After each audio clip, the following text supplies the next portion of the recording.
పూరా లోకల్. ఢిల్లీలో పత్రికా సమావేశంలో స్పష్టంగా చెప్పాను, 42% రిజర్వేషన్లు అప్పుడు ఉన్నటువంటి ఒక పంచాయతీరాజ్ చట్టం కింద మీరు చేయలేరు, దాన్ని మార్చాలి, అమెండ్మెంట్ చేయాలని చెప్పాను. ఆ మాటకు కాంగ్రెస్ పార్టీ నాయకులకు వాళ్ళకి అర్థం కాక ఇది బీసీకి వ్యతిరేకం అని చెప్పి అదని చెప్పేసి మాట్లాడారు. మళ్ళీ చేసిన పని ఏంది, నేను ఇచ్చినటువంటి సలహా మీదనే, నేను ఇచ్చినటువంటి ఒక సూచన ఒక ఆ టైప్లోనే మొన్న అసెంబ్లీ పెట్టి 285 సెక్షన్ ఏదైతుందో 285 సెక్షను అసెంబ్లీలో దాన్ని గ్రామ పంచాయతీ యాక్ట్లో సవరణ చేశారు. నేను ఫస్ట్ నుంచి అదే చెప్తున్నా, 285 యాక్ట్ సెక్షన్ మీరు అమెండ్మెంట్ చేయకుండా, దాన్ని సవరణ చేయకుండా మీరు రిజర్వేషన్లు తీసుకురాలేరు, అది పొరపాటు అవుతుంది చెప్పాను. ఎందుకంటే దాంట్లోనే మెన్షన్ చేసిన 50% క్యాప్ అని సుప్రీంకోర్టు జడ్జిమెంట్. ఇప్పుడు వాళ్ళు చేశారు, ఇప్పుడు చేశారు. ఎందుకు చేశారు? అప్పుడే చేయొచ్చు కదా, అప్పుడు ఎందుకు చేయలే? వాళ్ళకు కూడా న్యాయ సలహాకారులు ఉన్నారు కదా, అభిషేక్ మను సింగ్ లాంటి సల్మాన్ ఖుర్షిద్ లాంటి మేధావులు ఉన్నారు అక్కడ, ఆయనకు కపిల్ సిబ్బల్ లాంటి వాళ్ళ పార్టీకి సంబంధించి చాలామంది మేధావులు ఉన్నారు, న్యాయవాదులు. మరి వాళ్ళని సంప్రదించకుండా చేశారా? మీరు కామారెడ్డి డిక్లరేషన్లోనే 42% డిక్లేర్ చేసినప్పుడు ఇవన్నీ కూడా పట్టించుకొని న్యాయమైనటువంటి ఒక ఇన్ని చూసుకొని చెప్పిన అనుకున్నాం మేమైతే. ఊరికి అట్లా ప్రజల్ని మోసం చేయడానికి చెప్పినట్టు మేము అనుకోలే. కానీ ఈరోజు ప్రజలు గమనించారు, తెలంగాణ బీసీలు గమనించారు. మీరు ఆ రోజు కామారెడ్డిలో చేసినటువంటి బీసీ డిక్లరేషన్ కాదు, అది బీసీ బిట్రేయల్, అది బీసీ ఘోషణ కాదు, బీసీకు ద్రోహం అనే విషయాన్ని కూడా ఈరోజు నేను చెప్తా ఉన్నాను.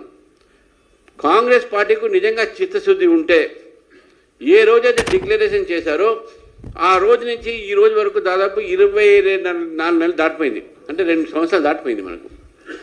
ఈ 2 సంవత్సరాలు దాటిపోయిన తర్వాత ఇంతవరకు దానిపైన ఆలోచన ఎందుకు రాలేదు కాంగ్రెస్ పార్టీకు? బిల్లు తీసుకువచ్చారు, బిల్లు బీజేపీ సపోర్ట్ చేసింది, మా రాకేష్ రెడ్డి గారు ఉన్నారు, మా ఎమ్మెల్సీలు ఉన్నారు, కౌన్సిల్ సపోర్ట్ చేశారు, మా అసెంబ్లీలో సపోర్ట్ చేశాం. ఇప్పుడు మీకు కేంద్రం ఎక్కడ అడ్డం వచ్చిందండి?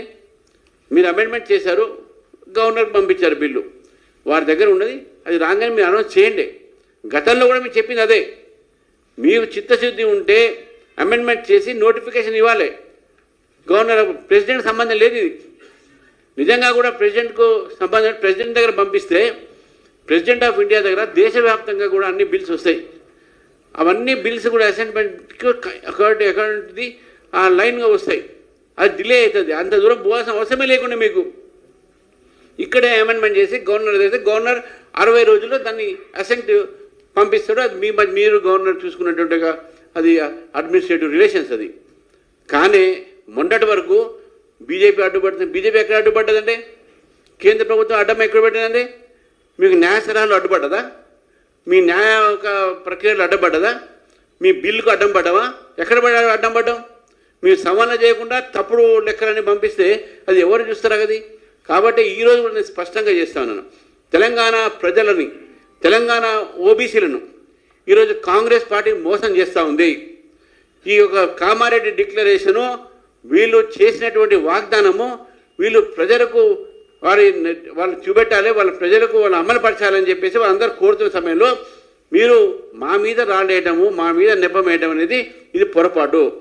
మీకు చేతగాత చెప్పండి, మీ చేత కాబట్టి చెప్పండి. మీరు 42% భారతీయ జనతా పార్టీ ప్రభుత్వం వచ్చి మీ ఇస్తాం. మీరు ఎట్లా మీరు ఈ రకంగా మీరు చేయలేని పని మా మీద దోస్తే ఎట్లా? You have failed in your duties. మీరు ఇప్పుడు కూడా మీరు రాజకీయం చేస్తూ ఉన్నారు. అదే కామారెడ్డి గడ్డ మీద మీరు 42% మీరు ఇస్తా అని చెప్పారో, ఏ రోజైతే 42% మీరు ఇస్తారో అప్పుడే మీకు కామారెడ్డి గడ్డ మీద మాట్లాడే అధికారం ఉంది, అప్పటి వరకు లేదని చెప్పేసి కూడా ఈరోజు కాంగ్రెస్ పార్టీని చెప్తా ఉన్నాను.